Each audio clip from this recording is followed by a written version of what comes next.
कहानी की शुरुआत होती है एक ऐसे इलाके से जहां कई गांव बसे हुए थे, लेकिन इन सब में सबसे खतरनाक थे 3 गांव। पहला तूफानपुर, जहां रहता था ब्लैक बनी, एक बेरहम और चालाक अपराधी जिसके चेहरे पर हमेशा एक खौफनाक मुस्कान रहती थी। दूसरा खूनी गांव, जो काबू में था रेड क्रिमिनल के, एक सन की हत्यारा जिसके गुस्से से पूरा इलाका कांपता था। तीसरा शैतानपुरा, जिसका मालिक था शैतान टाइटन, एक वहशी राक्षस जैसा आदमी जिसकी ताकत के सामने कोई टिक नहीं सकता था। ये तीनों गांव पूरे इलाके में खौफ का दूसरा नाम बन चुके थे, मगर इनकी नजर थी सिर्फ एक गांव पर, सोनापुर। सोनापुर एक छोटा, शांत और बहुत ही खूबसूरत गांव था, पर इसकी सबसे बड़ी खासियत थी गांव के बीचों बीच रखा बेशकीमती खजाना, जिसमें था सोना, हीरे और जवाहरात। इस खजाने की हिफाजत करता था गांव का राजा राय स्टार और उसका पालतू जानवर भाईराव, जो किसी शेर से कम नहीं था। लोग कहते थे जब तक राय स्टार और भाईराव जिंदा हैं, इस खजाने की तरफ कोई आंख उठाकर भी नहीं देख सकता। मगर उन्हें क्या पता था कि खतरा बहुत करीब है। एक दिन राय स्टार और भाईराव बाजार से लौट रहे होते हैं, तभी वो देखते हैं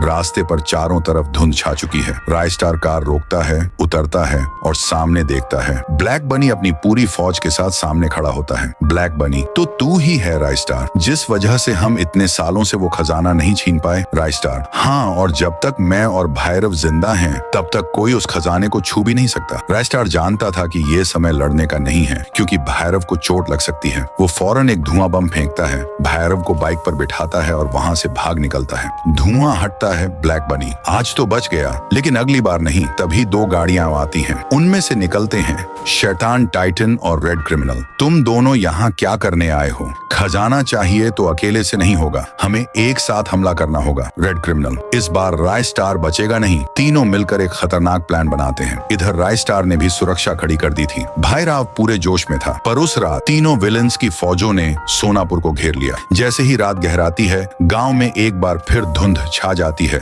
ब्लैक बनी, टाइटन और रेड क्रिमिनल तीनों अपने अपने गैंग के साथ हमला कर देते हैं। पूरा गांव जंग का मैदान बन जाता है। रात भर जंग चलती है, हर तरफ लाशें बिछ जाती हैं। कुछ देर बाद धुंध छंटती है, लेकिन राय स्टार कहीं दिखाई नहीं देता। टाइटन: लगता है डर के मारे भाग गया। तभी पीछे से आवाज आती है, पीछे तो देखो अंकल। तीनों जैसे ही पलटते हैं, राय स्टार और भैरव।